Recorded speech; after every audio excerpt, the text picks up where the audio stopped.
bom dia, 10 horas, 1 minuto, horário de Brasília. Estamos começando aqui mais uma edição do nosso a revista radiofônica da Jovem Pan, nessa quinta-feira, 15 de junho de 2017. Sejam bem-vindos. Fica pra próxima, hein? Ministro do Supremo Edson Fachin nega pedido da defesa de Lula para suspender o processo que trata do triplex do Guarujá. Todo carnaval tem seu fim. Após corte de verba, Liga das Escolas de Samba no Rio de Janeiro anuncia a suspensão dos desfiles em 2018. No escurinho do cinema, saiba tudo sobre a adaptação para as telonas do hit televisivo dos anos 90, SOS Malibu. Daqui a pouquinho, a Paulinha dá seu parecer sobre essa e outras estreias desta quinta-feira na telona. Esses são alguns destaques do Morning, que está apenas começando neste feriado. Bom dia, Paulinha. Bom dia, Edgar. Depois desse bocejo monumental. Pois é. Abrindo essa quinta-feira. Pois é, eu gostaria de estar praticando deboísmo em casa, curtindo um feriado, mas nós estamos aqui, né, Ed, na labuta. Firme e forte. Nós e muita gente, não é? Espero. Muita gente. Então vamos com uma tag pra dar um vrá, assim, nesse desânimo, entendeu?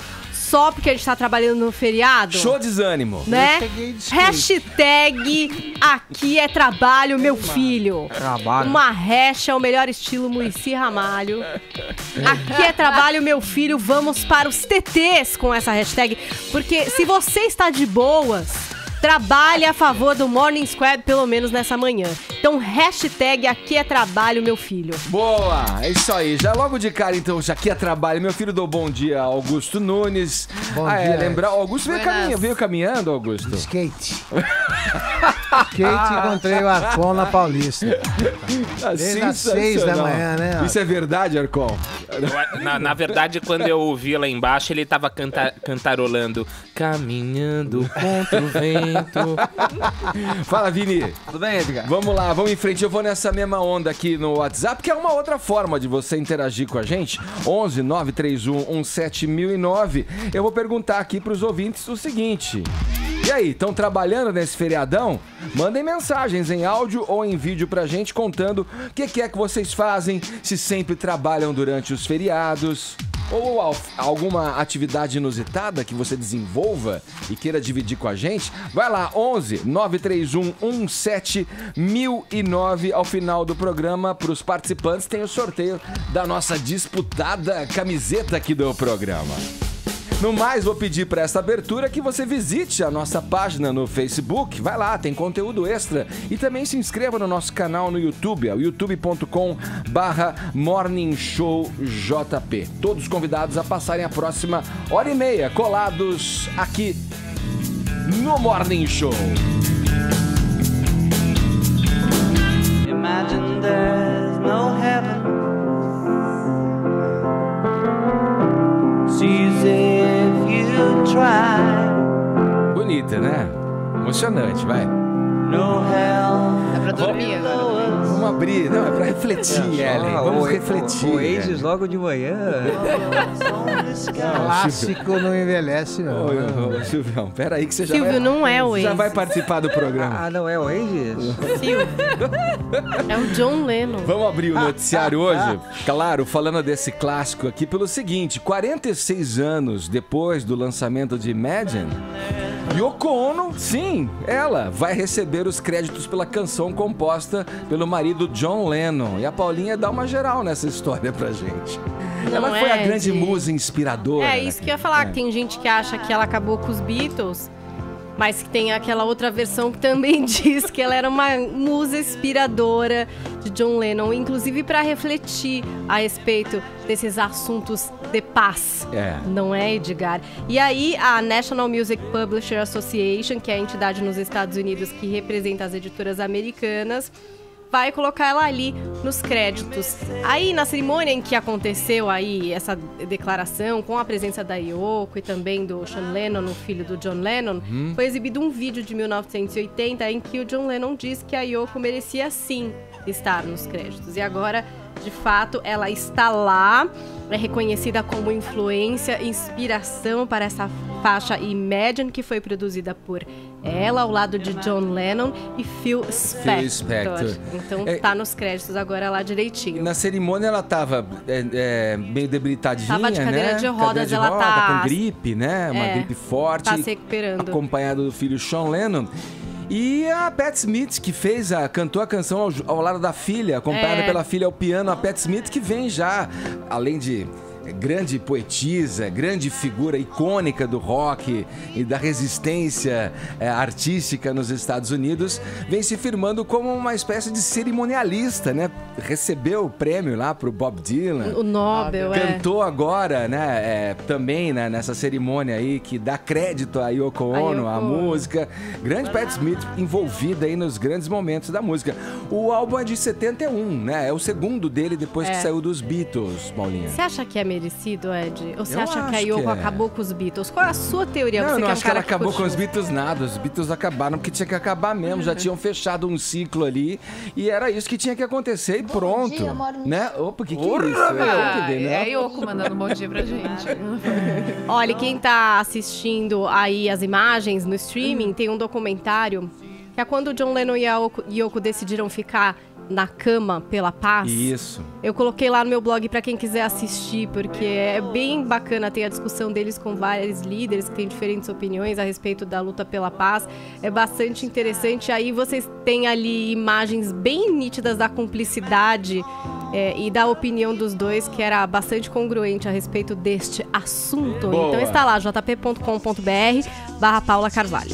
Ó, agora já parto para os Rolling Stones aqui, né? Não para ficar na rivalidade Beatles, Rolling Stones, nada. Só para acrescentar e entrar na onda dessa notícia que a Paulinha trouxe pra gente na abertura do Morning Show nessa quinta, que uma pessoa muito importante para os Rolling Stones morreu tem uma divergência inclusive da idade. Aí, o New York Times dá 75 anos, mas o The Guardian dá 73. O fato é que Anita Pallenberg, modelo e atriz, musa inspiradora dos Rolling Stones, inclusive ao ponto de meter o bedelho nas mixagens de Beggar's Banquet, né, um álbum de 78 dos Rolling Stones, colocando ali pro Mick Jagger, inclusive, como é que deveria ficar a mixagem final, apontando algumas coisas que ela não estava gostando.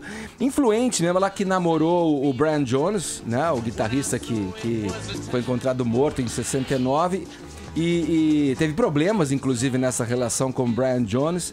Depois se casou, firmou um relacionamento com o Keith Richards, foi casada com ele, ficou com ele de 67 até 1980, teve 3 filhos com o Keith Richards. E morreu em decorrência aí provavelmente de problemas relacionados ao abuso de substâncias ilícitas e alcoolismo ao longo da vida, porque segundo o Marlon, que é o filho do Keith Richards, acho que é o primogênito deles, a morte foi causada por uma hepatite tipo C, que é uma hepatite que normalmente pode evoluir para uma cirrose, algo relacionado a uma cirrose, que tem tudo a ver com... Quase sempre evolui para uma cirrose. Ela era uma pessoa que frequentava os Stones sempre nos bastidores, era da turminha do Andy Warhol, lá da Factory.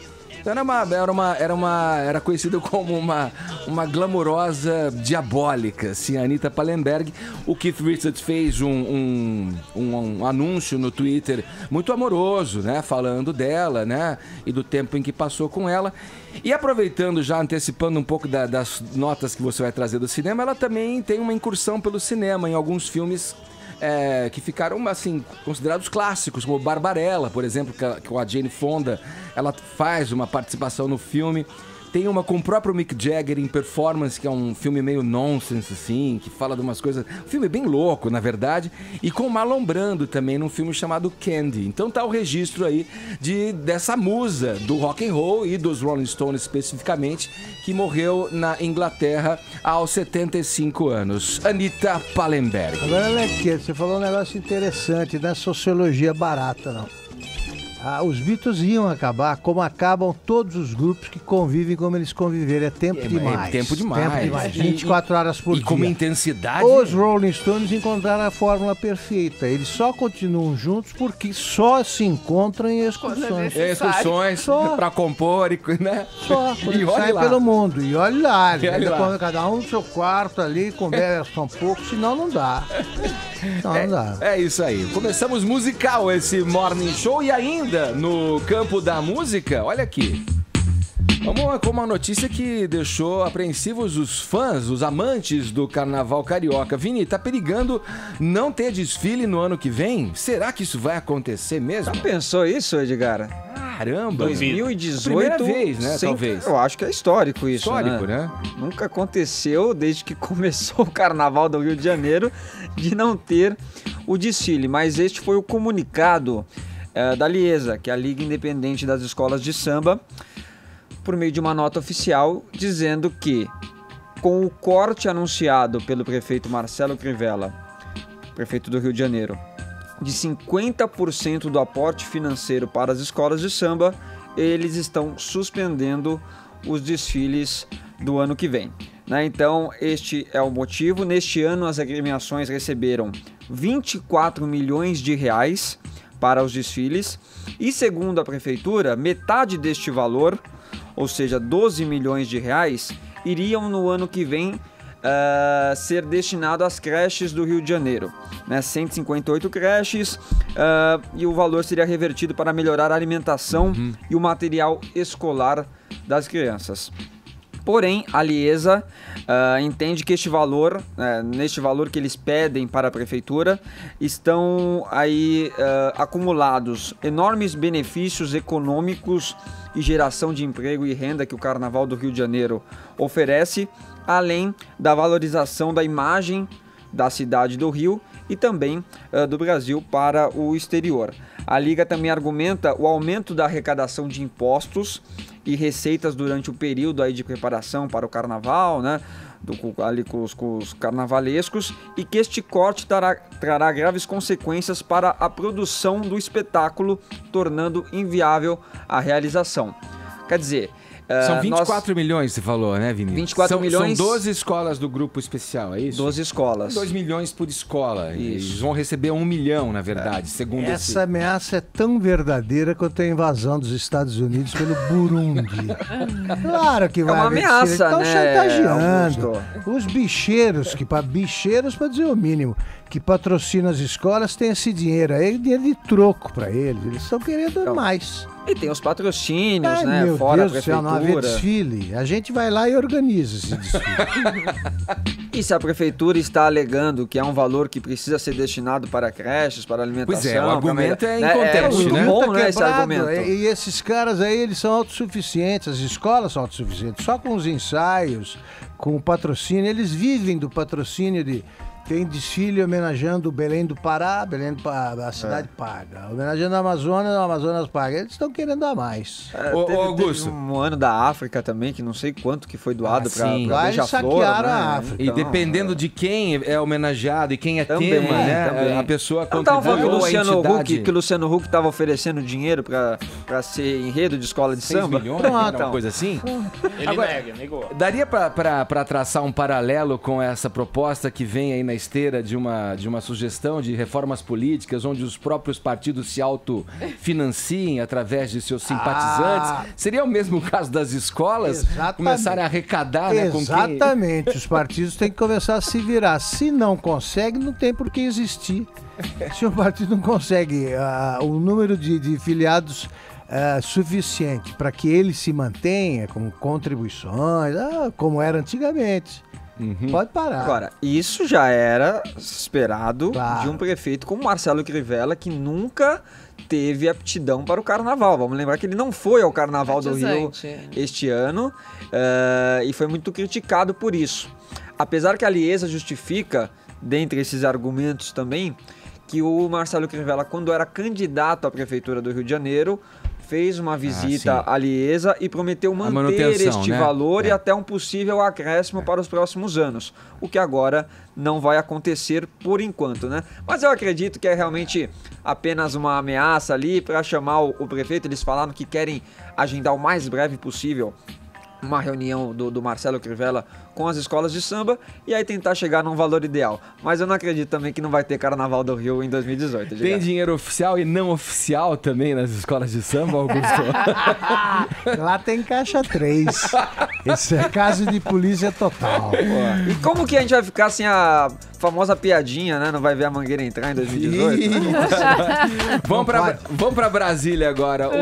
O destaque político chega na voz do nosso intrépido repórter Zé Maria Trindade. Como o Zé tem sempre uma coisa relevante pra falar pra gente aqui no Morning Show, nada melhor do que ligar do meu celular, claro, que agora faz ligações ilimitadas pra qualquer operadora e lugar do Brasil. Bom dia, Trindade. Pois é, muito bom dia a todos, né?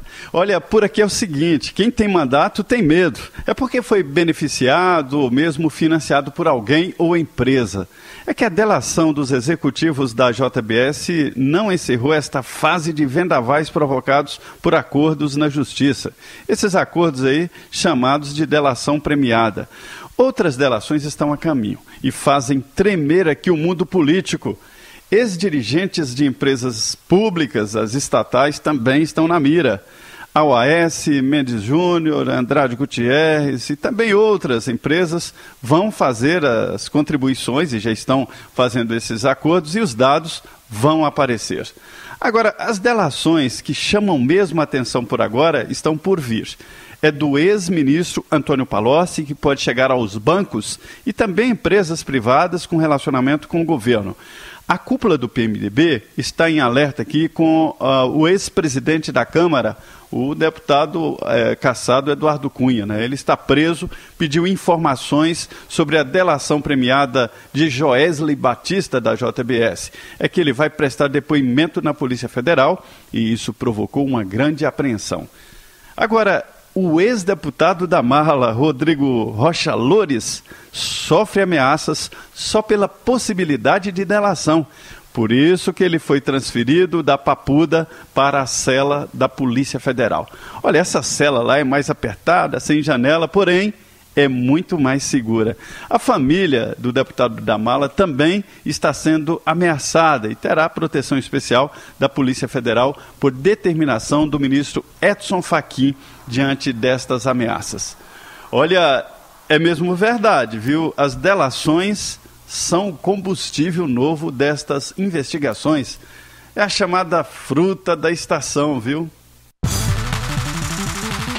Tá aí, esse foi o Zé Maria nos atualizando sobre as informações de Brasília. Essa foi a Claro que tornou essas notícias possíveis, sendo a primeira operadora com ligações ilimitadas para qualquer celular e telefone fixo em todo o país, nos planos Claro Pós a partir de 5 GB. E aí, tá dentro? Vá até uma loja Claro.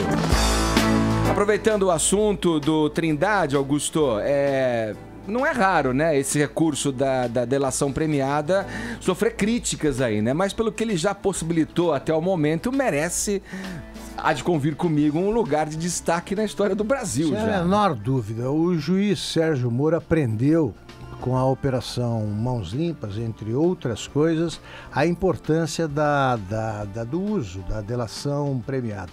Só se desmonta, vou falar algumas coisas óbvias aqui, mas convém lembrar. Só se desmonta uma organização criminosa do tipo máfia, PCC, coisas fortes, se alguns integrantes dessa organização se dispuserem a revelar fatos que permaneceriam indecifráveis para quem está fora. Na Itália, nos anos 70 e 80, os pentiti, chamados os arrependidos, sem depoimento deles, você não acabaria com as brigadas vermelhas. Brigate Rossi, né? Brigadas vermelhas. Brigadas vermelhas. A máfia americana, ela foi enfraquecida profundamente por depoimentos de mafiosos. Você não conseguiria nada pouca coisa do que está sendo descoberto, se você não ouvisse os diretamente envolvidos em troca de abrandamento da pena. É importante, redução da pena. É importante registrar isso aí, porque não é absolvição, não. Ele é condenado, mas recebe uma pena muito menor do que os outros. Ele é obrigado a provar o que disse o depoente e é obrigado a... Ele sempre... Só tem importância a delação premiada quando ele atinge pessoas para cima, nunca para baixo. Você não pode denunciar um subordinado que tem a menor importância. Agora, o procurador-geral Rodrigo Janot inventou a meia delação no caso do Joesley Batista. O Joesley Batista, eu já disse aqui, ele nasceu e cresceu como bilionário durante o governo Lula e durante o governo Dilma.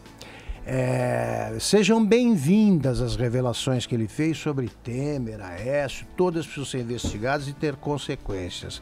Mas é evidente que ele deliberadamente não procurou gravar conversas nem com alguém do Instituto Lula, para não dizer com o próprio ex-presidente, e não falou nada sobre o Luciano Coutinho, que presidiu o BNDES na fase luminosa da empresa dele, né? Ele denunciou intermediários. Esse acordo precisa ser revisto urgentemente para não desmoralizar o instrumento. Essa meia delação não existe. Agora, tanto é importante essa delação que todo mundo está apavorado com o que sabe o Palocci, e só ele pode contar, e com o que sabe o Rocha Loures. O pânico é geral, porque quando ele foi candidato a vice-governador do Paraná, ele foi chamado, por exemplo, em discursos, em vídeos que eu tenho, pela Dilma e pelo Lula, de Zé Alencarzinho do Osmar Dias, que era o candidato a governador. Quer dizer, insultaram a memória do pobre Zé de Alencar, não sei se tem pecados a pagar, mas, enfim, não merecia ser comparado ao Rocha Loures. Então, é um pânico que a gente não nos atinge, por exemplo. Os culpados estão apavorados que vêm mais coisas. A pior das delações é a do italiano. A do italiano, que pode Palocci. causar o estrago maior. E não dá pra não dizer nada, né? Porque um cara tanto das internas... E ele só pode falar pra cima. Só pode falar pra cima. O ex-presidente da Câmara, Eduardo Cunha, negou nessa quarta-feira ter recebido dinheiro da JBS para se manter em silêncio sobre os supostos casos de interesse da Operação Lava Jato. Ellen, traga pra gente aí os destaques do depoimento do deputado cassado à Polícia Federal. O Eduardo Cunha prestou depoimento ontem, né? Foi ontem esse depoimento à Polícia Federal, em que ele deu essa frase, segundo o advogado dele, né? Que o silêncio dele não estava à venda, que ele não estava vendendo o silêncio dele. E a gente tem que lembrar que naquela fatídica gravação que veio à tona do Joesley com o presidente Michel Temer no Palácio do Jaburu, o Joesley teria dito que pagou 5 milhões de reais ao Eduardo Cunha por esse silêncio. Foi um ato falho. Nunca se sabe. Por esse silêncio. E que teria informado o presidente da República deste pagamento e que teria recebido aquela frase, então, tem que manter isso aí, né? Manter essas boas relações com o Eduardo Cunha e também com o doleiro Lúcio Funaro para manter este silêncio. Bom, Cunha negou tudo isso ontem no depoimento à Polícia Federal, mas disse que nunca foi procurado, nem direta nem indiretamente, pelo doleiro ou por amigos do doleiro Lúcio Funaro, para tentar fazer tratativas nesse sentido, de acordos ilícitos ou de ficar em silêncio, né, não fazer revelações de nada disso. Negou que estivesse recebendo parcelas desses 5 milhões de reais pelo seu silêncio. E disse ainda que, porque a gente tem que lembrar que a irmã do Lúcio Funaro, a Roberta, ela foi flagrada, foi uma das pessoas que foi flagrada recebendo uma mala de dinheiro direto lá do Saúde, da JBS.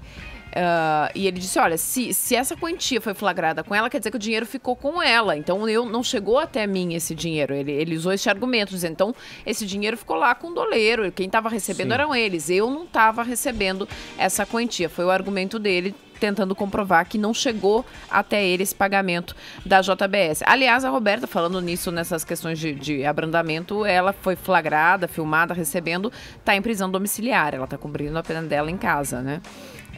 E aí o Cunha, então, foi negando tudo isso. Ao longo desse depoimento. Isso foi o que a defesa dele, o advogado de defesa dele, trouxe à tona, e ele veio deixando claro até aqui.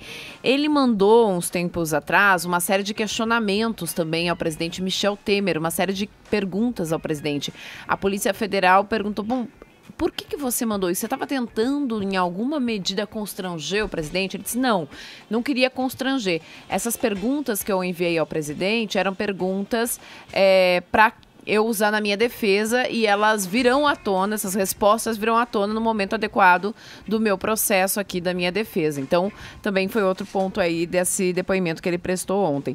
Mas, para quem estava esperando aí uma grande entrega, alguma grande confirmação, nesse sentido, foi frustrado o depoimento, né? Ele, em todo momento, ficou negando esse tipo de recebimento de propina pelo seu silêncio em relação a saber algo mais sobre os propinas e desvios da Lava Jato. Esse daí também, né? Augusto Ellen teria um potencial devastador, é o que se esperava, né? Mas dele, ontem ele pelo menos disse que deu uma recuada. Ele tá segurando a onda, por enquanto. Agora também tem isso. Se ele adiantasse algo ontem e ele tá pensando em fazer uma delação... Poderia esvaziar, enfim, algum potencial estrago aí, né? Vamos lá, vamos aguardar isso, mas ainda na política eu quero propor aqui a vocês na bancada um exercício mental, vai. Imagine aqui uma chapa presidencial formada pelo prefeito de São Paulo, João Dória, e pelo deputado federal Jair Bolsonaro. Você já pensou numa coisa dessa? Bem inverossímil uma coisa aí, né? Sei lá, né? Hoje em dia tem algo inverossímil. Pra ficar ainda mais surreal a história, pensem aí num confronto entre essa chapa aí, ó, e uma outra chapa formada por Joaquim Barbosa e Sérgio Moro. Nossa! Quem que poderia... Não, fala sério, você tem uma chance, vai, pra adivinhar quem poderia soltar uma pérola dessa aqui pra gente, hein? No Morning Show, logo de manhã. Olha lá. Nossa, essa pista foi boa. Foi você, Silvio? O Augusto vai ser o ministro da Fazenda. Onde você tava com a cabeça, Silvião? Mas é o Dória e o Bolsonaro. É a dupla pra bater. É o Sérgio Moro e o Joaquim Barbosa. O Moro tem força, hein? Eu não acho. Eu acho que o Dória é mais forte. Porque ele é empresário também, e ele tem cara de boizinho. Que maravilha. Isso aconteceu, Vini? Isso aconteceu de verdade. Na terça-feira foi feita uma gravação lá do programa Silvio Santos, o Dória foi participar. E aí eles bateram um papo bem descontraído. Silvio lembrou da época que ele tentou se candidatar. Foi candidato à presidência da República. Não foi? Chegou a ser candidato? Então, ele chegou a ser candidato, mas foi barrado pelo nosso TSE. TSE barrou Estava o muito registro. bem nas pesquisas. Muito bem nas pesquisas. Né? Desde aquela época que o Silvio já era, né, esse cara tão querido por toda a população brasileira, mas teve o registro dele cassado pelo TSE e não chegou a se candidatar. Mas ele admitiu nessa conversa com o Dória que foi muito mais pela vaidade que ele se candidatou na época. Não foi por uma necessidade, não foi porque ele queria colocar alguma coisa a mais ali de proposta, de ideia de Brasil. Era por uma vaidade, porque ele falou, eu já era um cara que tinha tudo na minha vida. Faltava ser alguma coisa, faltava ser um prefeito, um governador, um presidente da República, e por isso que ele se candidatou, né? E depois a conversa continuou e o Silvio Santos aí sim perguntou para o Dória se ele tinha alguma intenção de ser candidato a presidente em 2018, e o Dória falou que no momento não, porque ele tem toda essa fidelidade com o padrinho político dele, que é o governador de São Paulo, Geraldo Alckmin, né? E que o próprio Geraldo já declarou que quer se candidatar à presidência da República, então ele não quer se meter nesse meio, que ele tem muito carinho, tem muita admiração pelo Geraldo Alckmin, então deixa o Geraldo lá se candidatar à presidência, eu fico aqui como prefeito, se candidata o discurso também do momento ali, como governador, né? Mas aí o Silvio insistiu no assunto, e o Silvio falou assim, olha, Estão falando por aí que se você se candidatar, você vai ganhar. E eu acho que você, numa chapa com Jair Bolsonaro, aí eu não sei de onde que ele tirou, né, essa junção, mas numa chapa com Jair Bolsonaro, seria a grande união para bater de frente com uma chapa formada por Sérgio Moro e Joaquim Barbosa. Sei. A Dória falou assim, não, Silvio, mas o Moro nem quer se candidatar a presidente da República, né? O Joaquim Barbosa talvez. Não, mas você, o Jair, tem que ser vocês dois, não sei o quê. Então você acho que deve gostar dos dois. Ou não. Gosta do Dória. Ou quer acabar com... É isso. Ou quer acabar, exato. Não sei. Só mas pode ser isso. Essa foi a ideia. Diga. E aí ele terminou dizendo que o Dória seria um presidente com cara de boyzinho, um presidente com cara de 20 anos. Aí ele elogiou, né? Eu não sou pretensioso a ponto de querer ensinar como fazer política a um cara que se elegeu prefeito de São Paulo no primeiro turno. Mas eu acho que depois dessa fase inicial de exposição inevitável e até favorável, o Dória precisa pensar seriamente em reduzir isso aí, porque isso é muito desgastante. Ele tem de aprender com o Jânio Quadros, por exemplo, que era um mestre da política, talvez tenha sido o maior dos estrategistas políticos em matéria de marketing. Ele tem de aprender que o silêncio é notícia. O Jânio, por exemplo, num determinado momento, ele falou, não falo mais com a Folha. Não recebo mais ninguém da Folha de São Paulo. Rompeu com a Folha. E aí a Folha decidiu não publicar mais nada sobre o Jânio na primeira página.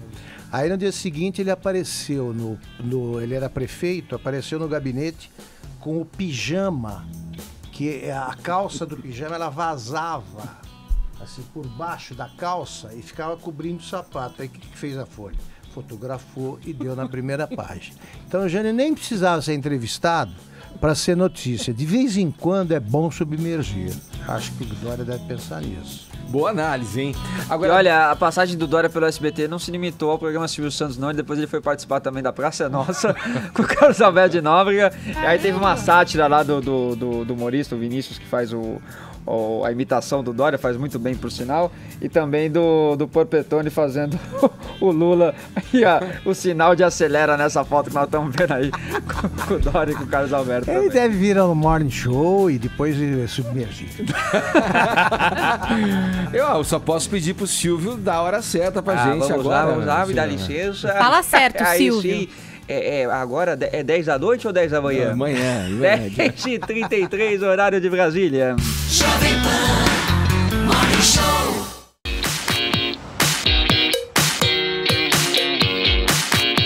Subiu para 17 o número de mortos no incêndio que consumiu um prédio de 24 andares na madrugada de ontem em Londres. Os bombeiros continuam em busca de vítimas, né, Ellen? O trabalho não para, né? Não para. Eles ainda estão fazendo rescaldos no prédio, no que sobrou do prédio, né? Inicialmente tinham dito, inclusive, que podia ter o risco da estrutura ruir, depois descartaram esse risco. O prédio que fica a 2,5 km da residência do príncipe e da princesa Kate, né? Então, o prédio fica ali pertinho da residência do príncipe William e da princesa Kate. E tem ainda 17 pessoas em estado gravíssimo entre as 37 que permanecem internadas. Então, 17 mortos contabilizados até aqui, 78 pessoas foram levadas para o hospital, 37 estão internadas, entre elas 17 estão em estado grave, estado crítico no hospital. Hoje pela manhã, a primeira-ministra britânica Theresa May esteve visitando o local, né, lá onde houve esse prédio, visitando a torre e acompanhando o trabalho dos bombeiros lá que estão fazendo aqueles rescaldos depois do incêndio para ver como é que tá a estrutura, como é que tá ali a situação do ambiente. E você falou que é perto da casa do príncipe, também é perto da casa da cantora Rita Ora, que também falou que ficou super preocupada e tal. E quem também esteve lá, mas sem causar muito barulho nas suas próprias redes, mas os fãs identificaram e fotografaram, foi a Adele. A cantora Adele esteve lá, bastante emocionada, né? Parece que chorou muito, conversou com as pessoas e tal. E foram os fãs mesmo que acabaram fotografando ela. Não que ela tenha falado, sabe? Vou lá, estarei lá, estou aqui. Não, ela não falou nada, mas bastante comovida ela esteve lá. E, enfim, acabou fotografada e a gente tá vendo no streaming as fotos dela. Bastante comovida mesmo. Não tem como não ficar, Foi, né? tipo, Que coisa civil, horrorosa, assim, né? foi- Pôs a sua roupa, a acho que é a paisana, primeira que tinha e foi, sabe? Nada pra aparecer mesmo, acho que... De choque, né? Porque realmente, Edgar, que história, né? Puxa vida, não, é uma tragédia, realmente uma O tragédia. relato das pessoas que tocavam os filhos pelas janelas pra tentar salvar os filhos foi uma Desesperador, coisa é desesperadora, assim. Vamos lá, Ellen, vamos voltar à política nacional. O ministro Edson Fachin, que é relator da Lava Jato no Supremo Tribunal Federal, negou ontem pedido da defesa do ex-presidente Lula para suspender o processo que trata da posse do triplex no Guarujá. Por que os advogados querem essa suspensão? Conta pra gente. Então, eles alegam o seguinte, que eles não tiveram acesso ainda sobre os detalhes da delação, de como vai ser a negociação, ou foi estabelecida a negociação da delação do Léo Pinheiro, que foi presidente da OAS, e do Agenor Franklin Medeiros, que é ex-diretor da OAS, com o Ministério Público Federal. E a defesa alega que teria direito de saber esses detalhes da delação. O que o ministro Edson Fachin entendeu num caráter liminar, ou seja, isso é, por enquanto, pode haver um recurso aí, é que não está definido ainda quem cabe esse acesso à delação. Se isso é um acordo só entre o Ministério Público e os delatores, e a defesa dos delatores, e, portanto, só quem vai saber de todos os trâmites nesse momento é o Ministério Público e os delatores, ou se a defesa do Lula já pode, desde agora, ter acesso a tudo isso. Então, num caráter liminar, ele entendeu, olha, não, tudo bem, o que o Sérgio Moro decidiu até aqui está decidido, vocês estão sem conhecimento e não tem nada de irregular no fato de vocês até aqui não saberem exatamente qual é o trâmite, quais são os detalhes dessa delação, porque isso é um primeiro momento, né? Isso está sendo acertado ainda. Mais adiante, vocês vão tomar conhecimento disso, então não tem nada de irregular nisso. E aí eles queriam, não, que já anulasse esses trâmites porque eles não tinham conhecimento. Agora a situação do Lula não tá muito legal, não, porque não foi só isso, né? Não foi só o ministro Edson Fachin ter indeferido isso. Ontem a Polícia Federal entregou ao Ministério Público um inquérito em que eles estavam investigando questões que envolvem lavagem de dinheiro e corrupção passiva na empresa aquela de palestras do Lula. Qual é a suspeita? Que ele tenha recebido ali pelo menos 9 milhões de reais por palestras que não eram palestras, né? Que eram uma propina camuflada ali, vinda de 6 diferentes empreiteiras que formavam cartéis para ganhar concorrências dentro da Petrobras, com contratos com a Petrobras. Esse inquérito foi concluído pela Polícia Federal, foi encaminhado ontem ao Ministério Público Federal e pode virar uma nova denúncia contra o presidente Lula, que ontem também teve decidido pelo juiz Sérgio Moro, vai ter que arcar com as custas de um tradutor para duas de suas testemunhas. A gente lembra que foram arroladas lá 87 testemunhas pela defesa do Lula, nesse caso do triplex, né, do Guarujá. Aí os defensores do Lula disseram assim, olha, 2 dessas testemunhas, elas falam inglês. Então é imprescindível que tenha um tradutor aqui durante a audiência, porque isso vai garantir a qualidade. Aí o Sérgio Moro disse, não, tudo bem, não tem problema nenhum. Mas como vocês é que estão pedindo, vocês é que vão pagar esse tradutor para essas 2 testemunhas aí. Ontem, então, o Sérgio Moro concordou que tivesse tradutor, desde que a defesa pagasse por já isso. vi quem vai pagar, então. Sobrou pra mim de novo. Augusto, vamos lá, vai. O Lula é alvo aí de uma série de questionamentos, várias denúncias aí. Tem o sítio, tem a questão do apartamento, o triplex, tem o esquema de pilhagem da Petrobras, a empresa de palestras aí, alguns dos tópicos que a Ellen trouxe aqui na fala dela. São vários os casos, né? A pergunta que muita gente se faz é se ele tá, de fato, se ele cometeu uma série de crimes, por que ainda não foi preso? O que falta? Falta uma prova contundente? Falta algo que dê uma resposta para essa questão? Se tanto envolvimento com ilícitos tem indícios fortíssimos aí dentro do processo do Lula envolvendo essas coisas que eu disse, o que está faltando ainda? Um dos fatores, né, que contribuem para essa demora São justamente esse tipo de manobra protelatória que os advogados usam sem parar. Recorre a tribunais internacionais, agora pede a suspensão do processo, que para mim é mais uma confissão de culpa. Se você é inocente, se eu fosse inocente, eu quero que seja julgado rapidamente. Siga adiante. Sim, vamos julgar logo para eu provar a minha inocência. Isso é um. Agora, eu acho que, como a prisão de um ex-presidente é sempre traumática, o juiz Sérgio Moro, que é um enxadrista no modo de agir, pelo menos, ele está juntando cuidadosamente todas as peças, pelo menos nos processos que cabe a ele julgar, ele está juntando as peças do mosaico de modo a apresentar um quadro irrefutável de culpa. E é evidente que vem aí a delação do Palocci, por exemplo, eu acho que o Lula já existem provas suficientes para prender o Lula, mas o juiz tem o seu método e eu acho que ele está juntando essas peças porque eu acredito piamente na condenação, não é wishful thinking, não. Não há como absolver o Lula e por isso eles pedem anulação, essas coisas. As provas são contundentes e várias delas pouco conhecidas. Há pouco tempo me encaminharam o relatório feito pela Polícia Federal depois da visita ao sítio de Cuiabá. É devastador. São 68 páginas com fotos, tudo mostrando quem é o dono. O de Atibaia? O sítio de Atibaia? Atibaia. Ah, tá. Eu falei Cuiabá. Cuiabá. Não, tá. Nossa, me passou batido. Você falou Cuiabá, eu ouvi Atibaia. Ainda não há nada em Cuiabá. Eu é que vou viajar para Cuiabá. Uma fazenda, talvez, lá, já Cuiabá, maior. Vai saber, né? Se não tem também em Cuiabá. O sítio de Atibaia é devastador, o relatório.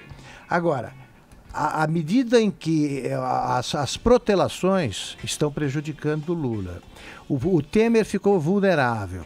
É um presidente da República, está recebendo interrogatórios aí da Polícia Federal, não importa se por escrito ou não, nem importa se responde ou não a essas perguntas.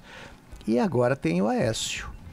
O Aécio, a operação que teria sido montada para perseguir o Lula prende o adversário, ou pelo menos pede a prisão. É um argumento que fica desqualificado. Fica desqualificado. E acho que há provas suficientes.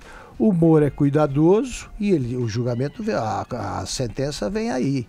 Ele vai julgar. Ele acabou de prender pela primeira vez, decretou a prisão, condenou a prisão, 14 anos, né? O Sérgio Cabral.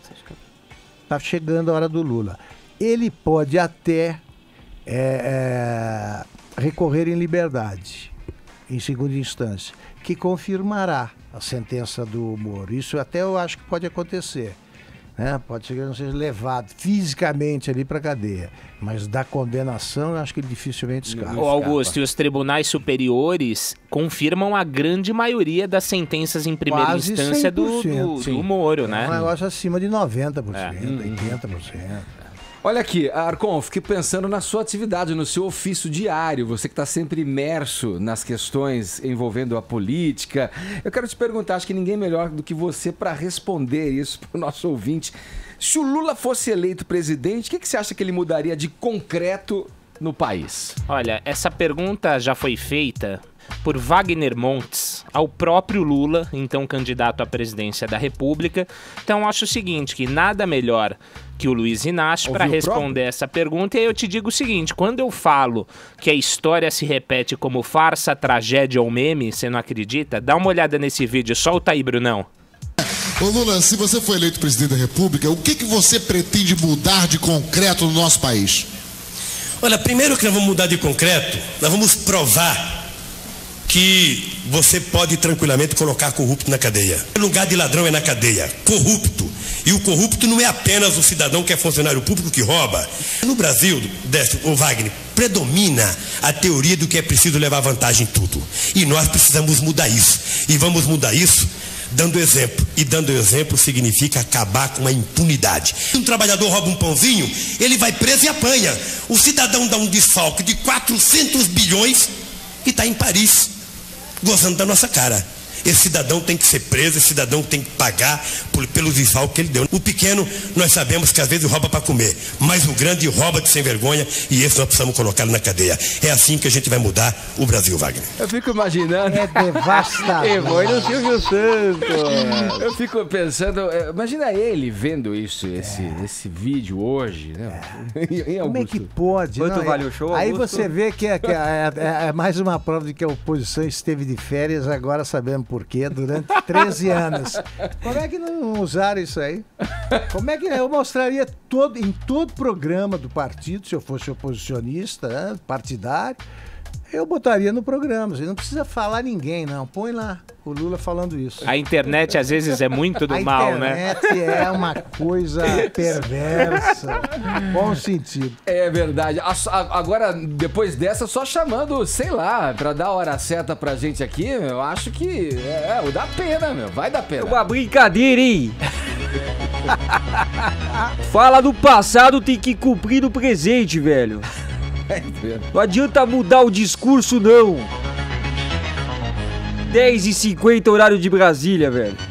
Aqui neste momento, agora mais um episódio do nosso quadro Não Convide para a Mesma Festa. Essa festa tá cada dia mais difícil de acontecer. Desta vez, estrelando a atriz Tayla Ayala e os franceses, sim. Caramba, em geral? Os franceses em geral. Entendi. O que aconteceu dessa vez? Ela foi arrumar briga com o país inteiro. O país inteiro. Mas a Tayla é um mistério a ser desvendado, essa mulher. O primeiro nome já é difícil, né? Tayla Ayala. E ela é uma mulher que viaja. Ela está por aí, pelo mundo, né? Ela namora pessoas famosas. Por exemplo, quem nos acompanha pelo YouTube tá vendo já uma foto aqui da Tayla Ayala. Olha lá, tô falando que é difícil. Ela só caiu uma Tayla. pegadinha, hein? À frente da Tour Eiffel. Ai, que lindo. Com uma baguete na mão.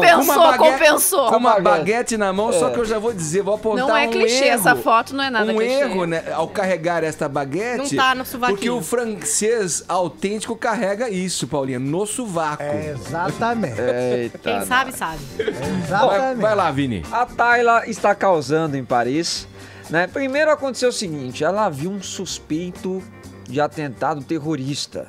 Ela viu? Ela viu um suspeito ali próximo da Torre Eiffel. Né? Então ela colocou o seguinte, ó. A gente está indo embora porque vimos um cara escondendo uns negócios embaixo da terra e a gente se cagou de medo desse negócio ser uma bomba. Eu vi um cara bem suspeito. Ele tava escondendo umas garrafas, abriu um buraco no chão, abriu uma porta, uma alavanca de ferro, enfiou as garrafas dentro e começou a falar no celular. Era Eu reciclado entrei em pânico.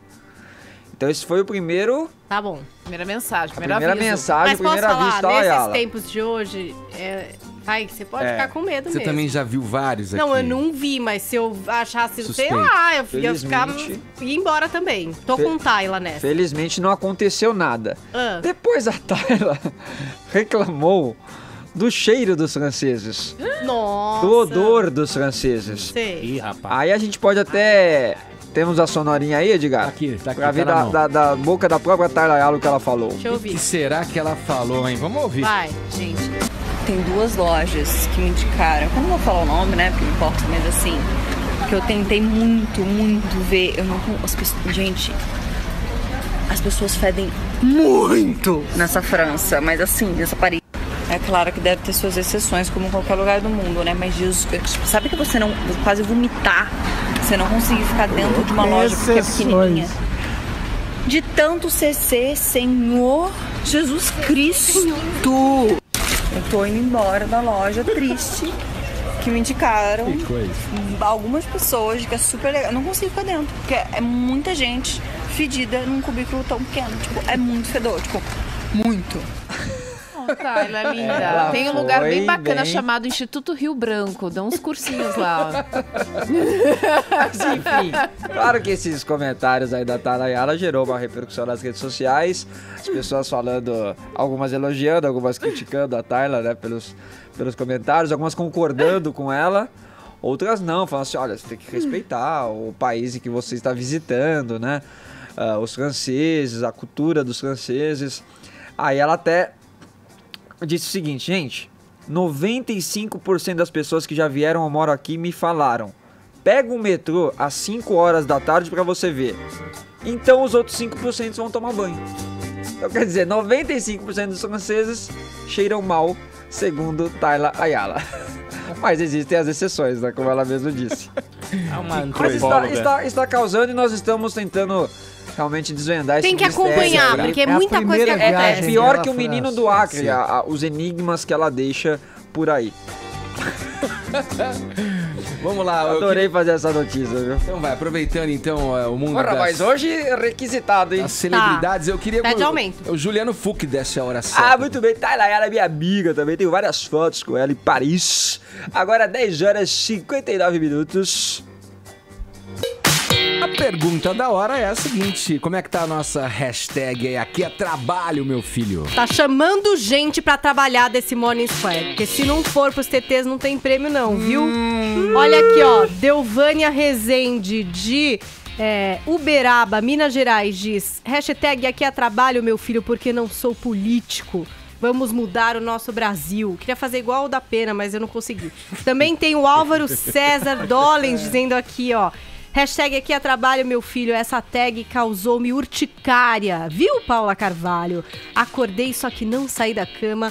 Tô sob 2 cobertores e uma manta. Vá mandar essa mensagem pra cá, que afronta. Manda o Trump bloqueá-lo. E o André Machado tá aqui, ó. A hashtag aqui é trabalho, vendo o meu silêncio pela camiseta do Morning. Porra, meu. Como assim? Sei lá, eu tô aqui. Eu tô trabalhando, Morning Squad, vamos correr, vamos trabalhar, senão não tem prêmio pra vocês não, tá? Olha aqui, o Alexandre Hugo, Paulinha, tá dizendo aqui, todos ricos e bem novinhos, acho que é todo mundo, né, bem na fita, na foto, com os adicionais de feriado no contra-cheque. Olha aí. Certinho. A gente fica sempre, né, bem mais certinho. Hora extra, né? E a gente só tá suportando esse feriado, isso deve ficar claro, porque a gente é tipo Rolling Stones, só se encontra pra fazer o programa. De fato, a gente não se suporta. Por isso que a gente continua unido até hoje, né? E aqui no WhatsApp também, convidei os ouvintes a interagirem com a gente, mandando mensagens sobre o trabalho, pra dizer pra gente o que eles fazem, se trabalham normalmente nos feriados e tal. E, lógico, os ouvintes atenderam ao nosso chamado. Bom dia, pessoal do Morning. Trabalhando como vocês, eu sou professora e hoje, aproveitando o feriado, estou limpando a minha casa. Vamos lá, vamos trabalhar. Bom dia para todos. Sou de Balneário Camboriú, Santa Catarina, e aqui tá um dia lindo pra caramba. Beijão, bom trabalho. Isso é uma máxima. A Paulinha acabou de me confessar aqui. Vou colocar essa... Oi, rainha. Sei lá, Paulinha. E ela ajudou o marido a montar direito, a arrumar o escritório, porque tava uma bagunça, uma zona lá. Tava mesmo, viu, E Arthur? é normal as pessoas aproveitarem o feriado pra dar uma botar geral. em dia a né, casa. Em casa. Precisa. Jornada dupla. Jornada dupla. Você fica em casa, você trabalha mais, meu. Você fica em casa, você trabalha mais do que no serviço. Bom dia, pessoal do Morning Show. Calma. Aqui é o Flávio de São Paulo, capital. Fala, Flávio. Motorista de Uber. Olha. Todos os dias aí nas pistas e levando o pessoal pra passear, hein, Paulinha? Que é isso? Menina, a gente canta também um pouco, né, menina? É verdade. O bom dia, menina. Mas você dirige sóbrio, né? Esse Uber tá muito louco, Paulinha. Ele é teu motorista de Uber, esse? Eu espero nunca pegar ele. Você sabe que um dia eu peguei... Ele tá meio alterado. Eu conheço Ou ele é esse muito cara. alegre. Você pegou ele imita no Não, Uber? eu conhecia, ele me deu uma carona e ele ofereceu que você sabe que o pessoal do Uber é muito gentil, né? Ele falou, você quer uma bala 7 Belo com LSG? Tem algumas coisas assim, eu preferi não. É melhor não. Bom dia, vamos trabalhar. Bora. Bom dia, Morning Show. Aqui é Ana Paula Bora. Rodrigues Noto. Eu sou fisioterapeuta e eu atendo hoje sim, estou trabalhando, indo atender meus pacientes que são idosos, que estão acamados, É o Ed. que precisam de exercício, precisam de fisioterapia. E vamos que vamos. Identifiquei. Passa aqui no estúdio, Pede Ana um Paula. A lombar ainda precisa, né, de uma fisioterapia. Fala, Edgar. Aqui é Salomão de Barão Geraldo, mais conhecido como Neverland, como você sabe muito bem. Conterrâneo, meu. Tô aqui em casa, na minha chácara. Não tô trabalhando hoje, no trabalho oficial. mas estou trabalhando aqui em casa com o maior prazer. Avisa a Paulinha aí, que não pode entrar na onda dos outros, não. O trabalho dignifica o ser humano e mostra também como que a gente pode arregaçar as mangas quando a gente quer. E é um grande favor vocês estarem no ar, que isso deixa meu dia ainda muito melhor. Grande abraço a vocês, em especial Augusto Nunes. Valeu! Olha aí. Ed, manda essa sonora que eu vou pôr no meu celular para despertadores. Deixa eu dividir com o Brasil. Barão Geraldo é uma região já nas cercanias de Campinas que fica entre as universidades ali, a Unicamp, a PUC. É uma região que mistura algo bucólico de um bairro do interior com as fazendas que circundam ali. Então tem muito dessa... O pessoal vai lá no seu irmão pegar carne, né? Vai pegar carne, que nem o Neto, né? É uma beleza. Grande Barão. A Wesley começou, viu? Seu irmão, se ele tiver visão empreendedora... Ele conheceu bastante a caminho de Viracopos, não para voar. Olha aí, Augustão, você conhece agora você comprovou. Agora é brincadeira, hein? Esse é o cara da Jovem Pan, aqui é o Abner, falando diretamente de São José dos Campos. Então, tô trabalhando nesse feriadão só para variar mais um pouquinho. Eu trabalho com e-commerce, compra de internet, na verdade igual o Sedex. Sim. Então, a gente tem prazo de 24 horas a partir do momento que chega na distribuidora. Sendo assim, se chegou ontem, tem que entregar hoje, mesmo sendo feriado. Então, pra todo mundo que tá aí na luta, aqui é trabalho, meu filho. É, fião. Vou chamar esse cara pra escrever o roteiro do programa. Você viu o didatismo do cara? Ele explicou bem a mecânica. Chega no dia seguinte já tem que estar na rua pra entregar. Ó, daqui a pouquinho tem o sorteio da camiseta entre os participantes aqui pelo nosso WhatsApp, contando um pouquinho, dividindo com a gente nesse feriado aí as profissões, o que eles estão fazendo no momento. Vamos lá, seguindo no programa, a gente vai agora com um destaque internacional. O presidente dos Estados Unidos, o Donald Trump, está sendo investigado por obstrução de justiça, segundo o jornal Washington Post. Ellen, um procurador foi designado especificamente para cuidar desse caso aí. Quais são os detalhes? Pois é, quando o Donald Trump começou a se enrolar muito à frente da presidência, os republicanos, sem ter saída, decidiram fazer o seguinte: vamos designar um procurador especial para investigar o Donald Trump. Por quê? Ano que vem tem eleições para o Congresso americano. A gente não pode simplesmente retirar o apoio republicano ao Donald Trump, porque fica ruim para o próprio partido, né? Retirar o nosso apoio ao nosso presidente. Então vamos fazer assim, a gente vai dar uma medida moralizante aqui nessa história. Vamos colocar um procurador que é respeitado, que é o Robert Mueller, que é alguém que esteve à frente do FBI entre 2001 e 2013. Ele foi indicado pelo Partido Republicano, mas ele era uma pessoa tão respeitada que os democratas o respeitavam, uma pessoa idônea, né? Uma pessoa que tem uma conduta muito respeitada nos Estados Unidos. E ele vai, então, depois que o Donald Trump demitiu o chefe do FBI, o Robert Mueller vai, então, conduzir aí uma investigação à parte, uma investigação por fora, né? Para ver o que de fato aconteceu naquela trama russa, né? Se houve ou não algum tipo de relação da equipe de Donald Trump com os russos para tirar o prestígio da campanha de Hillary Clinton e o que houve na demissão do chefe do FBI. Foi a solução que os republicanos encontraram naquele momento para colocar panos quentes na imagem de Donald Trump, que não estava muito boa. Qual o senão disso tudo? O senão disso tudo é que se o Robert Mueller descobrisse algo mais ao longo das investigações, a coisa poderia ficar feia. Sim. E foi o que aconteceu. O Robert Mueller tem independência, é uma pessoa séria, é uma pessoa respeitada, e ele começou a investigar e começou a descobrir algo mais. Aí ontem o Washington Post adiantou que ele começou a apurar o seguinte: bom, de fato, a demissão do chefe do FBI se deu por uma obstrução de justiça. O Donald Trump realmente demitiu o chefe do FBI porque não queria que fossem investigados os laços dele com o Kremlin. Não queria que fossem investigados os laços dos assessores dele com o Kremlin, né? E não era só em relação à campanha, eram outros interesses dele com a Rússia que estavam ali em jogo.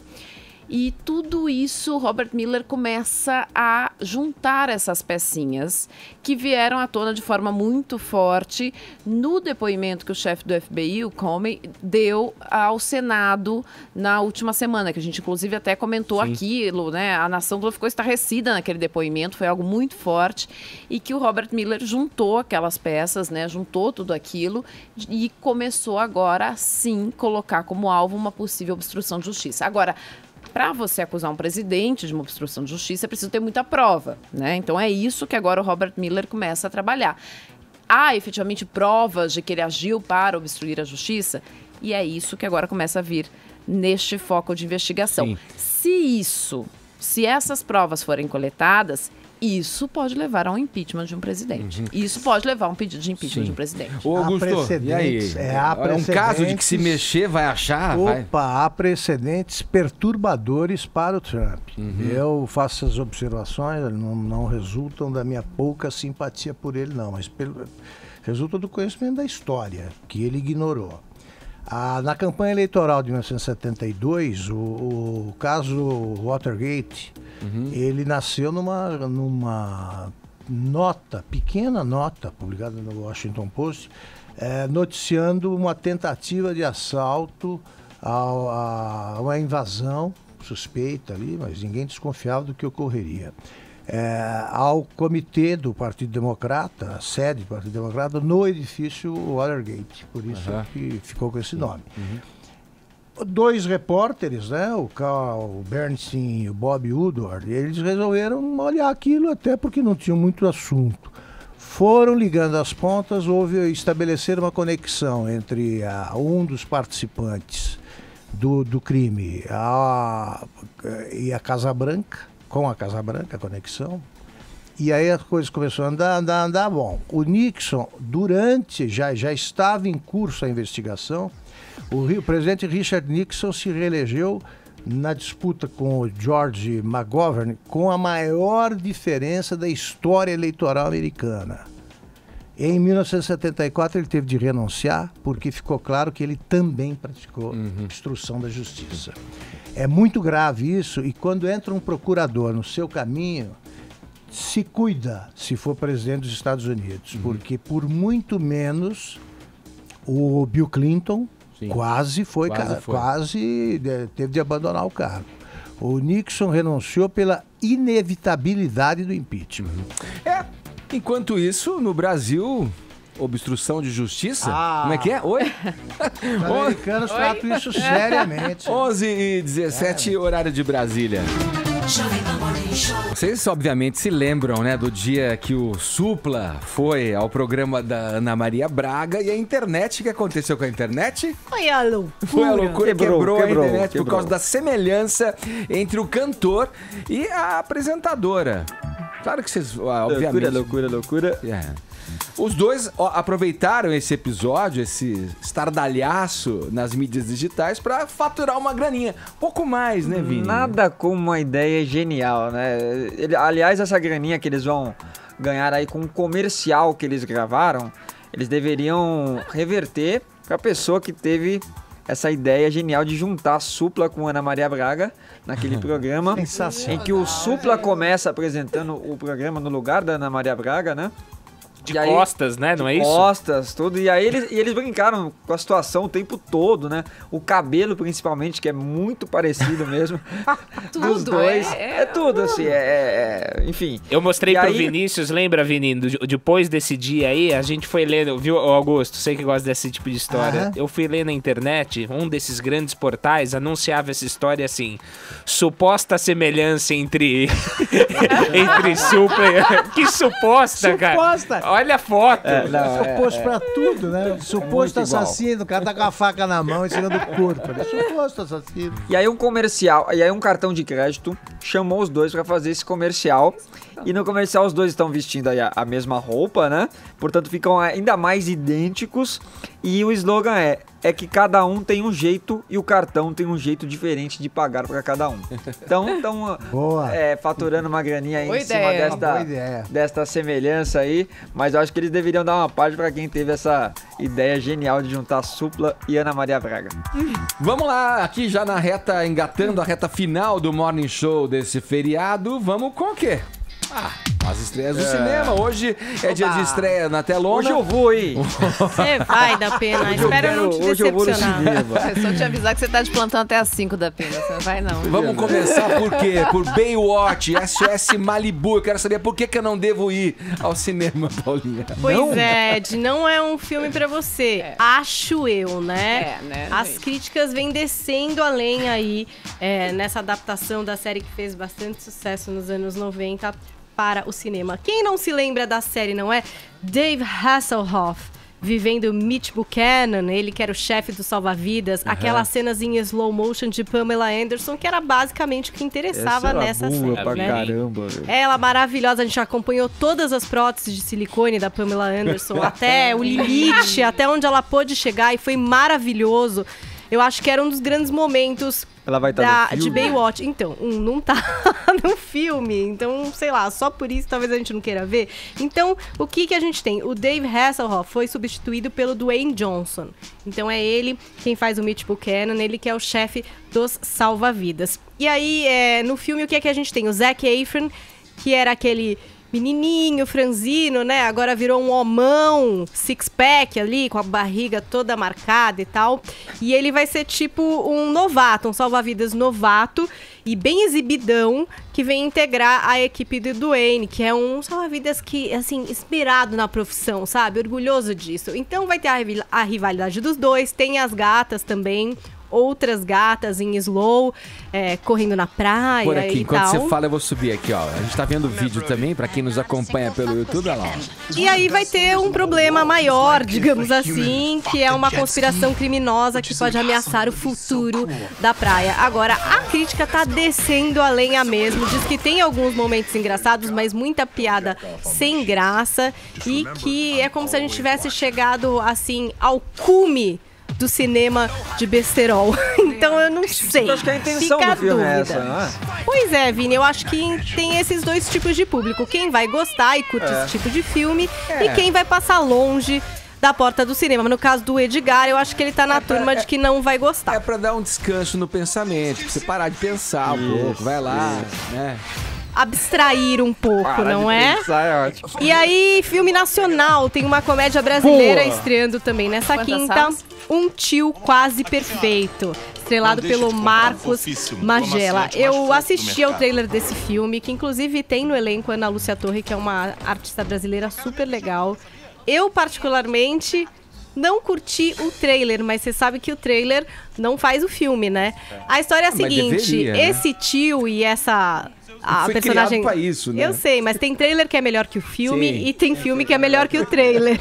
Eu tô esperando que seja esse segundo, porque a gente sempre torce pelo cinema nacional. Então a história é a seguinte: o personagem do Marcos, ele é um trambiqueiro clássico, assim, que gosta de armar situações pra se aproveitar dos outros, e ele conta com a mãe, que é a personagem da Ana Lúcia Torre, pra aplicar os seus mini golpes. Só que eles se veem despejados da casa que eles moram e resolvem aplicar um golpe pra cima da própria irmã e filha. Então eles vão lá e falam: ah, querida, quanto tempo, não é? Será que a gente não pode ficar aqui na sua casa? Ela fala: olha, eu tô indo viajar, então não sei. Aí eles se oferecem pra ficar, tomar conta da casa e dos filhos. São 3 filhos, né? Eles que estão indo pra lá pra tomar conta de nada, né? Porque, enfim, o cara não quer tomar conta de nada, não sabe nada de ser tio, nunca viu essas crianças na vida, entendeu? Então são aquelas situações clássicas do humor, né? O cara que não tem traquejo com desde 3 solteirões e um bebê, ou até bem antes disso, né? Não tem traquejo nenhum com criança, acha um saco e aí vai vivendo as situações. E se eu disser que no fim talvez haja uma redenção, sem mesmo assistir a esse filme, Edgar? Estou prevendo aqui que no final ele possa se apaixonar por essas crianças e se tornar um tio muito legal, ninguém vai me dizer que foi spoiler, vai? É apenas um exercício de futurologia baseado em filmes anteriores, tá? Então tá em cartaz Um Tio Quase Perfeito. Agora, a minha opção e um filme mais diferente que também entra em cartaz hoje traz a Anne Hathaway, que é uma artista bastante conhecida, estrela de O Diabo Veste Prada e outras produções. E é a primeira incursão dela num filme bem estranho que se chama Colossal. Vou falar em português, tá? Colossal é uma história louca de uma menina que tá super mal na vida, tipo, perdeu o namorado, perdeu uma namorada, perdeu o emprego, voltou pra a cidade que ela morava por falta de grana, tá abusando do álcool pra curar as mágoas, sabe? Tomando um porre aqui, outro ali. Onde a gente já viu essa menina, Paulinha? Anne Hathaway, no Diabo Veste Prada, por exemplo, e muitas outras produções. Aí, ela tá totalmente desconstruída, né? Na fase low cost de consumo consciente também, né? Dela que tava com vestidinho barato, mas sapato Lobotan. E o louco desse filme é de, olha a história, aí essa menina que tá vivendo essa crise pessoal se vê conectada com um monstro, uma espécie, sei lá, de um Godzilla que tá destruindo Tóquio. É uma comédia indie e tem surpreendido. Comédia não vai ao cinema hoje. Tem surpreendido os críticos, porque quando a gente faz o briefing, parece ser uma coisa tão maluca, tão fora da norma, mas a verdade é que parece que se constrói uma história do que se destrói na vida pessoal e do que se destrói no público e na massa, porque ela e esse monstro realmente têm uma ligação, é como se ele fosse ela. Então eu não sei, eu fiquei muito interessada, eu adoro a Anne Hathaway e esse filme foi muito elogiado pela crítica e tem sido bem aceito aqui também. Então é uma coisa diferente e eu não gosto de roncar pro diferente do Arcon. Eu gosto de conhecer pra depois falar mal. Mas então tá aí no cinema. Colossal. É um filme de um diretor espanhol que se chama Nacho Vigalondo. E ela é demais, né? Mas é irresistível dizer, enquanto isso, no cinema argentino... o mesmo filme legal Cidadão. Esse filme, eu não posso deixar de não ver. Cadê o filme do Darim, Você que fez, que advertiu aí pra qualidade... duvidosa aí do Neve Negra. Eu assisti Neve Negra e concordei exatamente com tudo que foi dito mesmo. É um filme que não é ruim. Eu não gostei. Mas realmente não é excelente de forma alguma. Não gostei. Eu acho o que eu posso fazer é elogiar a atriz, né? Uma ótima história que ia ser bem explorada, mas ficou muito... Final muito ruim, né? Muito. Eu também achei. Em 15 minutos de filme você sabe o que vai acontecer. Mas enfim, o Darim tá lá, entendeu? Eles têm o direito de errar também, porque tá só certo, né? Tem o Cidadão Ilustre ainda, que tá lá, tá bom, tá vamos ótimo. Cidadão Ilustre. Vai nesse que não tem erro. Vai, eu preciso ir ver. Nossa, vocês chocharam muito a Anne Hathaway. Anne, amor, vou ver seu filme sim, tá? É diferentão, mas pode ser legal. Chega por hoje, acabou o programa. Vai, vamos, feriadão, vai, vamos embora. Vamos dar uma curtida. Não, vou ficar aí Ai, ainda. por favor, vamos. Tchau. Olha, hoje quem vai trazer aqui pra gente a prenda do nosso... prenda? É uma prenda do nosso WhatsApp. É ele, ninguém mais, ninguém menos que ele. Vejam só vocês, que maravilha. Olha lá. Feriadão de Corpus Christi. Eita, galera do Morning Show trabalhando mais que a defesa do Aécio, meu. Orra, galera! Especialmente para Yoko Ono, para Tayla Ayala e os franceses, e para duas duplas que animam o Brasil, Suple, Ana Maria Braga e Joaquim Barbosa e Sérgio Moro, e também Elegante Bia. O vencedor de hoje é o Flávio, motorista do Uber, meu. Muito bom. É isso aí. Amanhã a gente volta a partir das 10 da manhã aqui na Jovem Pan. Obrigado pelo prestígio e pela audiência. Tchau, gente. Tchau. Bom feriado pra vocês, hein? Agora vai. Agora é que vai mesmo.